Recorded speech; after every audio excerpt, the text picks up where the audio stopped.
Assalamu alaikum, brothers and sisters. Welcome to This Muslim Reads. I'm excited to present you from a book today. It's called The Fix: How Nations Survive and Thrive in a World in Decline. It's by Jonathan Tepperman. And I want to give a shout out to This Muslim Reads member, Muhammad Arrabi, for reading this book and summarizing it for us. So really, this book and what I'm presenting to you today is the work of obviously the author Jonathan Tepperman, and then also this Muslim Reads member, Muhammad Arrabi, who took the time to read this book and really kind of present to us the tidbits that are mentioned in this book that we can benefit from, inshallah. So let's get right into it. Brother Muhammad Arrabi says that he actually read this book after reading How Nations Fail. So he read this book after reading How Nations Fail by Acemoglu and Robinson. He also read The Next 100 Years by George Friedman. He also read Guns, Germs, and Steel and Collapse by Jared Diamond. So a lot of books he read on this topic. And all these books look at the general trend lines of history and how it shapes nations' perceptions, aspirations, and future. So he's done a lot of reading in this area. So he has kind of a standard or a benchmark to kind of a baseline from where to judge this book and how it's written. And he says that the book The Fix by Jonathan Tepperman, it's special because it focuses a lot on what nations can do to change their situation based on a study of many real examples. So, you know what? This morning I remember, I'm talking to my mom, and she tells me that, in Pakistan, which is where my family's from, I live in Canada, but Pakistan is where my family's from. My grandparents, my cousins, they all live there. She's telling me that, my cousin gets robbed at gunpoint today. Her and her husband, money was taken from them, jewelry was taken from them, and it was a really scary situation. So obviously, a very kind of shocking and traumatizing situation for them. But it's something that happens over there every day. I just remember a couple of years ago when my mom went to visit, she was robbed on gunpoint. So it's almost a norm over there. And the funny thing is that people over there keep two cell phones. It's funny, but it's sad that people over there in Pakistan, they keep two cell phones. They'll keep their iPhone 7 or iPhone 6, the good smartphone. They'll keep those phones at home. And what they will do is they will have a cheaper, like a flip phone or a dumbed down version of a smartphone. They'll have that with them that they'll take outside for when they're going into the marketplace or visiting people. So that if they were to be robbed at gunpoint, the loss is not as severe, right? Because it's a cheap phone. That's really, really sad that, you can't, you're so fearful, and you're so fearful, you're anticipating, you're expecting to get robbed as soon as you go out. And a lot of people, they're like, they're now desensitized to it. People come, a bandit comes or a thief comes to rob them. Whatever they have in the pocket, they just give it to the bandit and they carry on with their life. It's like, meh, what happened? What can I do, right? And they just they carry on with their life. So it's become a norm there. There's so much corruption there. So what can a country like Pakistan do? What can these countries that have these kind of issues they can do? I'm not bad-mouthing Pakistan. I'm from Pakistan. I have family living there. But, the reality is that, especially in the metropolitan cities like Karachi, which is the fifth most populous city, metropolitan city in the world, there's a lot of corruption there. So what can leadership do over there? So really the book tries to answer the question, what can nations do to change their situation? And this fix is special because that's what it focuses on, and it takes many real examples from different countries in order to do that. So before delving into the book, just a word about the author. Jonathan Tepperman is a Canadian-American journalist. He's a managing editor of Foreign Affairs. He writes in many publications like New York Times, The Washington Post, The Wall Street Journal, etc.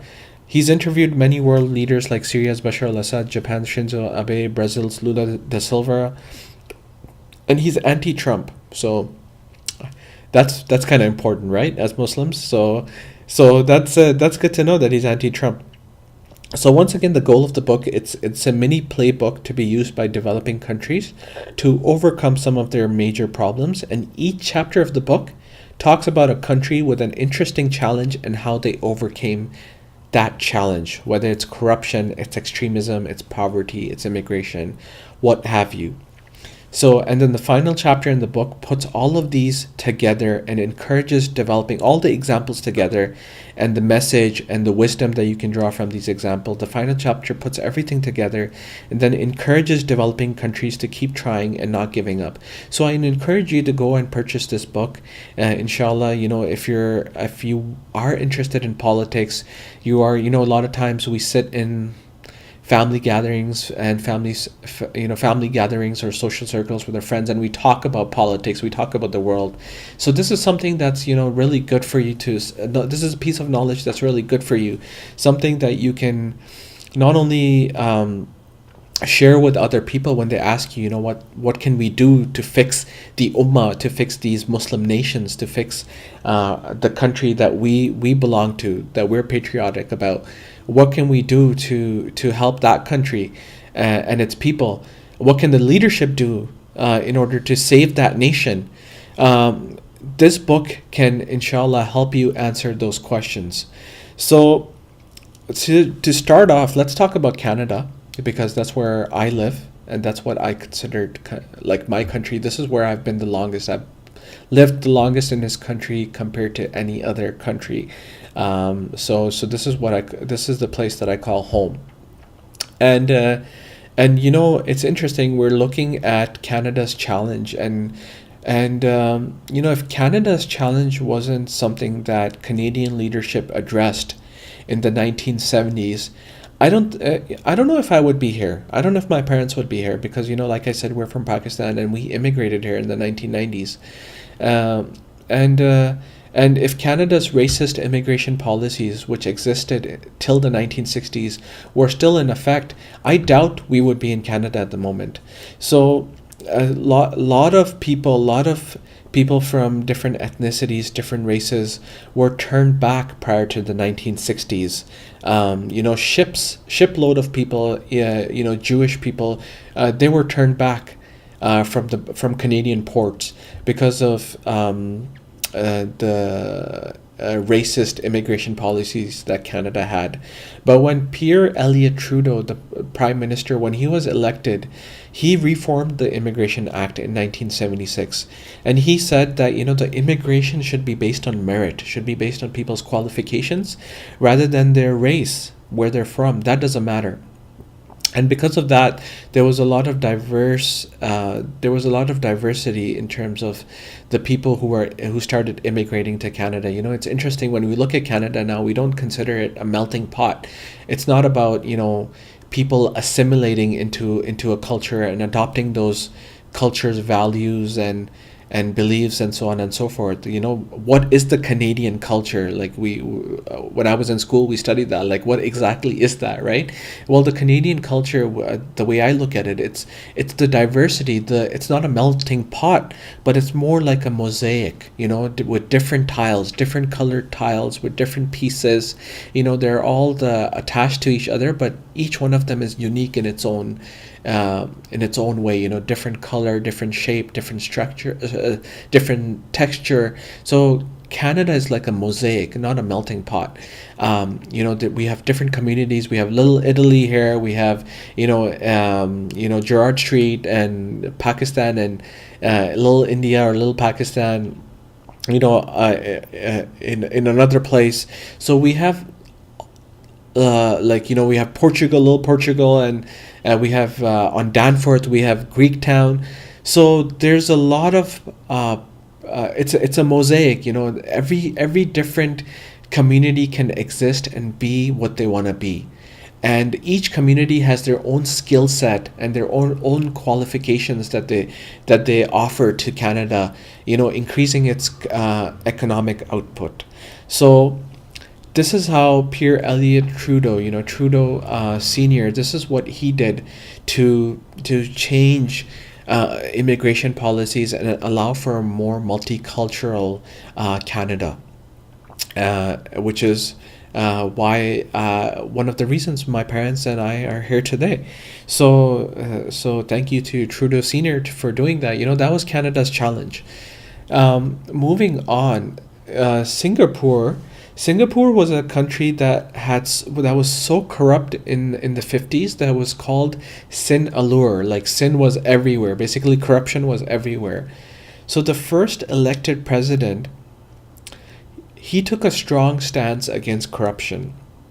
And the way he did that, he made sure that there were no loopholes in the laws that would allow corrupt people, corrupt leadership to take advantage of those loopholes, right? So he amended the laws so that there were no dark corners in any of the legislation and any of the laws, so that the laws applied to everyone equally. So that's what he did. So this is what he did to tackle corruption. The second thing that he did was he kept an honest team around him. Having an honest team around you, a team that's transparent, is really, really important. We talk about a transparent government. Having an honest team that's open with you and that's frank and honest with you, that is willing to share the good and the bad news with you. And not just with you as a leader, but also with the people that you're leading, being honest with the public. That's really, really important too, because that's what generates trust.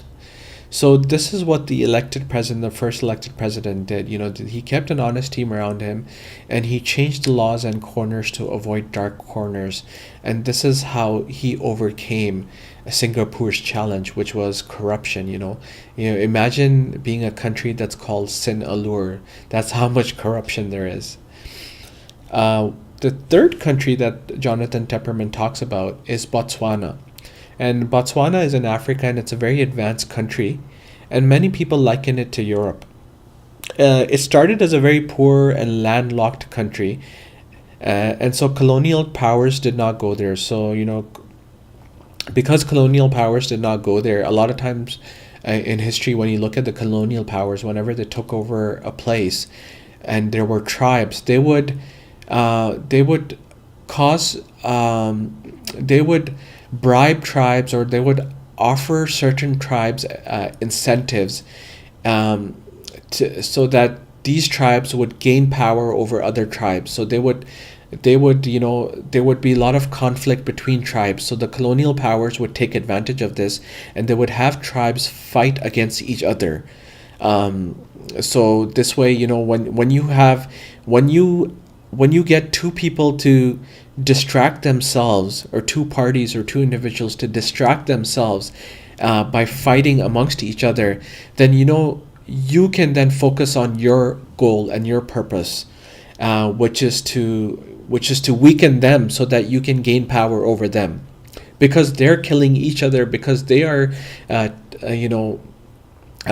weakening each other. All of a sudden you have power. You become the powerful party, or you become the power that now can dominate these two other parties. You take the role of persecutor, and these two parties are now your victims.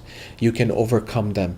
So this is what colonial powers did. Colonial powers would come in, they would have tribes fight against each other, weaken themselves by fighting and killing one another, and then they would take over, right? So, but because Botswana was such a poor and landlocked country, the colonial powers did not go there, and so the tribes did not fight against each other. So what ended up happening was the son of their chief, he turned it into a democracy, and he created total equality between the different colors, tribes, races, and ethnicities. And they had liberal laws to nationalize people who wanted to work for Botswana. So if you wanted to work for Botswana, you became a citizen of Botswana, right? You were given citizenship status. This leader, he also fought corruption, and he built a strong decision-making process that is democratic and transparent. And when diamonds were discovered in Botswana, the the the process and democratic government, they were able to fight off the warlords and use all the proceeds for advancing the country. Nowadays when you look at a lot of these African countries, diamonds and oil are natural resources that are still causing a lot of conflict and civil war within the countries, such that you have dictatorships, you have a dictatorial system in that country. So Botswana was able to stop that. Botswanan leadership was able to stop that. They were able to fight off the warlords so that they could use the resources in that country to benefit the country, the people of that country. So this was Botswana's challenge. There was a lot of poverty, but then they were able to use the resources and fight off corruption and use the resources to benefit the country, to make it one of the most advanced countries in the African region to this day. The next country is South Korea. South Korea, once again, it was like Botswana. It was so poor after the Civil War, it was equal to Philippines. And South Korea grew not just out of poverty, but it became one of the most advanced nations worldwide. And the way they did that was through two phases. One of the first phase was more authoritarian. There was a forced industrialization through government business partnerships. So the government was partnering up with businesses. They were giving these businesses incentives, and they were also preventing any government members of becoming part of the business to avoid any conflict of interest. So that was the first part, giving these government partnering up with businesses and giving businesses incentives. The second phase was more democratic. So they were letting failed big businesses, so big businesses that failed, they were letting these failed big businesses to break into smaller, more specialized businesses. For example, Daewoo and LG, they were asking these businesses to specialize into their field. So for example, Samsung started focusing on electronics solely, Hyundai started focusing on cars, and then they gave these businesses specific goals and specific incentives, such that through this process, the country became one of the most advanced nations worldwide. So these were the examples of 4 countries that, they fought racist immigration policies, they fought corruption, they fought poverty in these different ways. And if you purchase the book, obviously the book goes in more detail that we're not going to go into in this presentation, because we really want to encourage you to purchase the book and read it, inshallah. So the message or the final thoughts that Brother Muhammad Arrabi, he has from this book is that there's obviously no space to mention all the stories, but the main takeaway is, in his opinion, that corruption is the first and most important thing to be fixed. Everything else like illiteracy and war and poverty, that comes later. And in all the examples, a team of honest people, they started and pushed away corruption, and they attracted like-minded people to lead. So tackle corruption first.